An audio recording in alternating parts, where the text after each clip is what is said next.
जय हिंद दोस्तों, आज का जो वीडियो है इसमें मैं आपको बताऊंगा कि एयर इंडिया में जो सिक्योरिटी ऑफिसर की वैकेंसी निकाली जाती है, इसमें आपकी ड्यूटी आवर्स या फिर ड्यूटी का टाइमिंग्स क्या रहता है, आपको सैलरी कितनी मिलेगी, ट्रेनिंग आपकी कौन कौन सी होंगी, आपको इसमें कौन कौन से बेनिफिट्स मिलेंगे और आप लोग एक रियल जॉब के लिए एप्लीकेशन कैसे कर सकते हैं और आपकी जॉब प्रोफाइल क्या रहेगी, मतलब आपको काम क्या करना पड़ेगा और आपका करियर ग्रोथ कितना हो सकता है, आप किस पद तक इसमें प्रमोट हो सकते हैं। वैसे अगर दोस्तों आप एविएशन सेक्टर में आने के लिए सोच रहे हो तो एज़ पर माई एक्सपीरियंस, जैसा कि मुझे 10 साल से अधिक का एक्सपीरियंस हो चुका है एविएशन सेक्टर में काम करने का, तो I will suggest you that you have to join as a aviation security.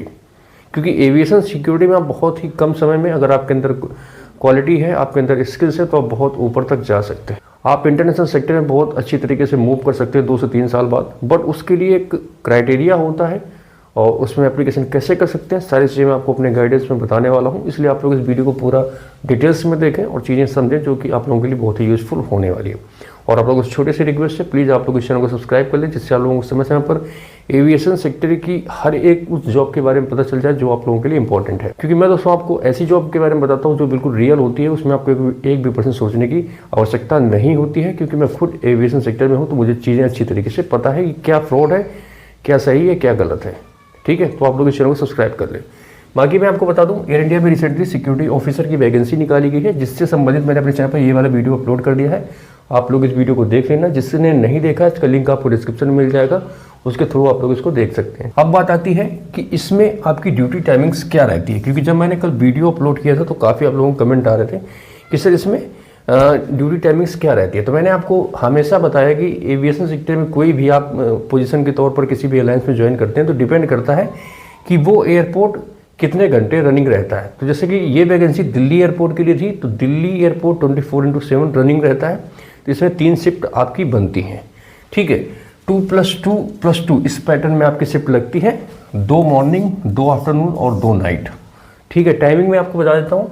Morning का जो टाइमिंग रहता है 6:30 से 14:30, मतलब 2:30 बजे तक। उसके बाद 2 बजे से रात को 10 बजे तक ये आफ्टरनून शिफ्ट रहती है, और जो नाइट शिफ्ट रहती है 9:30 से 7 बजे तक। इस प्रकार की आपकी 3 शिफ्टें रहती हैं। ठीक है, और उसके बाद आपको एक नाइट ऑफ मिलता है, फिर एक आपको वीक ऑफ मिलता है।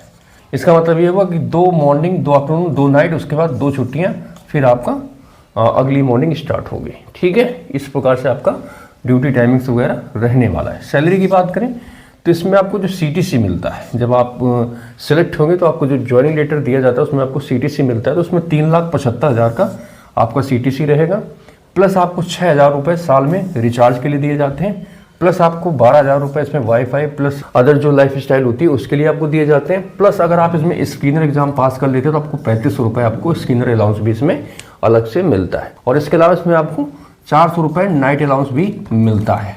अगर आपने महीने में 8 नाइट कर लिया तो आपको 3200 रुपये नाइट अलाउंस अलग से मिलेगा। तो वही जो फ्रेशर कैंडिडेट होता है आराम से 27 से 28 हज़ार रुपये इन हैंड उसको सैलरी सब कुछ कट्टे पिट्टे के बाद अकाउंट में मिल जाती है। अगर आप स्किनर हो गए तो वही सैलरी आपकी 32 से 33 हज़ार स्किनर को स्टार्टिंग से मिलने लगती है। ठीक है, जो आपकी ये मिनिमम सैलरी है कि आपको ये मिलती है। और एक एयर इंडिया ही एक ऐसी एयरलाइंस है जो एक सिक्योरिटी स्टाफ को इतनी सैलरी देती है, इसके अलावा किसी भी एयरलाइंस में आपको इतनी सैलरी देखने को नहीं मिलेगी। ठीक है, ट्रेनिंग की बात करें तो अगर हम लोग ट्रेनिंग की बात करें तो जैसा कि आपको पता है आप as a aviation security join कर रहे हैं, तो ध्यान रहे आप लोग एविएशन सिक्योरिटी को सिक्योरिटी गार्ड से या फिर प्राइवेट सिक्योरिटी से बिल्कुल कंपेयर ना करें। क्योंकि ये जो एविएशन सिक्योरिटी होती है हाईली ट्रेंड होती है, इनको बहुत ही अच्छी अच्छी ट्रेनिंग से गुजारा जाता है। उसके बाद इनके अंदर बहुत ही अच्छी स्किल्स आती है, जिसके अनुसार ये पैसेंजर्स की फ्रिस्किंग या स्क्रीनिंग या फिर उनके सामान की स्क्रीनिंग या फिर जहाज़ की सुरक्षा आदि सब कुछ करते हैं। एज पर जो नियम होते हैं, सर्कुलर्स होते हैं, ऑर्डर्स होते हैं, उनके अनुसार ये लोग सारा कुछ काम करते हैं। ठीक है, तो सबसे पहले इसमें आपकी इंडक्शन की ट्रेनिंग होती है 6 दिन की। बेसिक एब्सेक होता है आपका 12 दिन का, एक्सरे होता है आपका 3 दिन का, और उसके बाद DGR होती है आपकी 2 दिन की। SMS और ये फिर बाकी SMS हो गया सेफ्टी की या फिर ग्रूमिंग की, वो अपना कंपनी कराती रहती है। तो ये इतनी आपकी ट्रेनिंग्स होती हैं। ठीक है, और ये सारी ट्रेनिंग आपको पास करना मैंडेटरी होता है। जैसे आप ये सारी ट्रेनिंग पास हो जाते हैं तो आप पक्के वाले एविएशन सिक्योरिटी बन जाते हैं। ठीक है, जब आप ये ट्रेनिंग पास करेंगे तभी आपको एविएशन सिक्योरिटी का ठप्पा आपके अंदर लगेगा, तभी आपको ड्यूटी और रिस्पॉन्सिबिलिटी थोड़ा जिम्मेदारी वाली दी जाती है। इसके पहले आपको ऐसे ही कहीं पे भी लगा दिया जाता है। ठीक है, तो इसमें जो मेन है बेसिक एब्सेक है और स्किनर का एग्जाम है। ठीक है।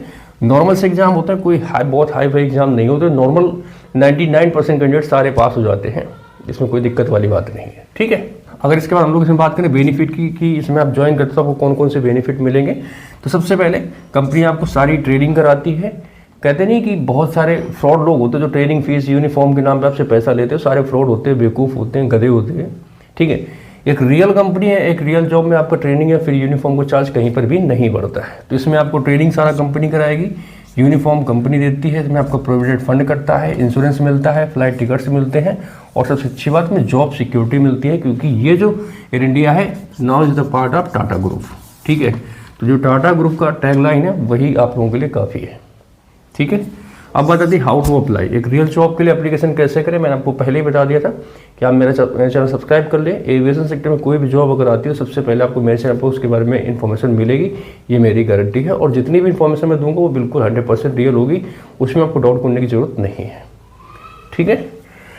जॉब प्रोफाइल, ये जो एविएशन सिक्योरिटी होता है जॉब प्रोफाइल क्या रहती है, तो इनकी जो मेन जॉब प्रोफाइल होती है सिक्योरिटी गार्डिंग सर्विलांस। अब इसको हम थोड़ा ब्रीफ में जा रहे हैं।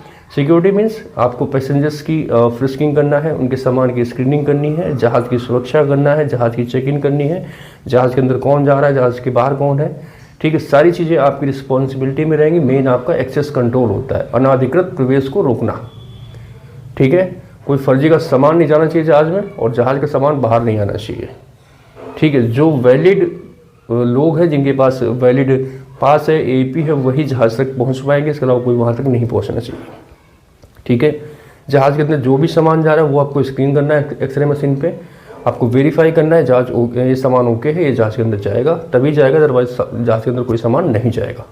कोई कितना बड़ा भी तुरंत खा जाएगा, उसमें आपका वेरिफिकेशन मैंडेटरी है, ठीक है। तो ये आपकी जॉब प्रोफाइल रहती है। करियर ग्रोथ, अगर आप लोग एयर इंडिया में as a security officer join करते हो, सबसे जो स्टार्टिंग पोजीशन होती है सिक्योरिटी ऑफिसर की होती है, इसके बाद सीनियर सिक्योरिटी ऑफिसर, फिर एसोसिएट, फिर सीनियर एसोसिएट, इस प्रकार से इसमें आपका प्रमोशन होता जाता है, ठीक है। अगर आप इसी एयरलाइंस में बने रहें। अब कई लोग होते हैं जिनके अंदर कुछ अलग ही प्रकार का टैलेंट होता है, स्किल्स होती है, वो सोचते हैं कि हम बाहर जाना चाहते हैं इंटरनेशनल सेक्टर में। तो इंटरनेशनल सेक्टर में जाने के लिए आपके पास दो रास्ते हैं। अगर आपके पास एविएशन का एक्सपीरियंस है, आप इंटरनेशनल एयरपोर्ट में जा सकते हैं, ठीक है, या फिर एयरलाइंस में जा सकते हैं, या फिर आप क्रूज लाइन में जा सकते हैं, ठीक है। तो इसके लिए भी आपको इनकी कैरियर वेबसाइट में विजिट करना है, और इसके लिए भी आपको एप्लीकेशन करना होता है। तो इनमें कम से मिनिमम जो आपका एक्सपीरियंस होता है, कम से कम 2 से 3 साल का एक्सपीरियंस होना चाहिए एज ए स्क्रीनर। अब कई लोग होते हैं कि ज्वाइन करते हैं, 1 साल हुआ, बेसिक एप्स पास कर दिया, जाके उन्होंने प्रोफाइल बना दी।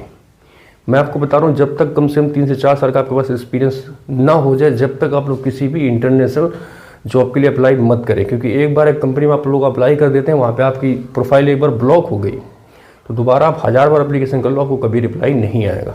इसलिए जब तक आपका एक्सपीरियंस ओके ना हो, मतलब आप एज अ स्क्रीनर 2 से 3 साल का एक्सपीरियंस ना लेने के लिए, जब तक उसमें एप्लीकेशन मत करें, और ना ही अपनी प्रोफाइल बनाएं। और अपना जो CV है, रिज्यूमे है, बहुत ही अच्छी तरीके से बनाएं। अगर आपको नहीं पता है तो आप हमारे चैनल पर बहुत सारे वीडियो देख सकते हैं। मैंने आपको बताया है कि क्रूज लाइन के लिए आप रिज्यूम कैसे बना सकते हैं, इंटरनेशनल सेक्टर या फिर कहीं पे जाने के लिए रिज्यूम कैसे बना सकते हैं, ठीक है।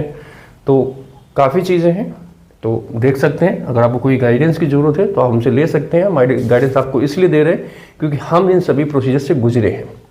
कतर एयरलाइंस में सिक्योरिटी ऑफिसर का मेरा फाइनल हुआ था, बट उसमें कुछ कारणों की वजह से मैं नहीं जा पाया, कोरोना काल वगैरह चल रहा था। उसके बाद फिर मैं फैमिली वगैरह में फंस गया, तो फिर मैं नहीं गया। क्रूज़ में मेरे बहुत सारे दोस्त हैं जो क्रूज़ में ज्वाइन कर रहे हैं या फिर जॉब कर रहे हैं, तो मैं आपको सारी चीज़ें वो बता सकता हूँ जो वहाँ के लिए इंपॉर्टेंट है। तो आपको किसी प्रकार की कोई एडवाइस चाहिए, आप नीचे कमेंट कीजिए, या फिर मेरी ईमेल आईडी पे आप मैसेज कर सकते हैं। मैं आप लोगों को गाइडेंस जरूर दूंगा। ये मेरी रिस्पॉन्सिबिलिटी है, जिम्मेदारी है कि आप लोगों के लिए मैं कुछ करूँ, ठीक है। बाकी आप लोग चैनल को सब्सक्राइब करें और ऐसी इन्फॉर्मेशन के लिए हमसे जुड़े रहें।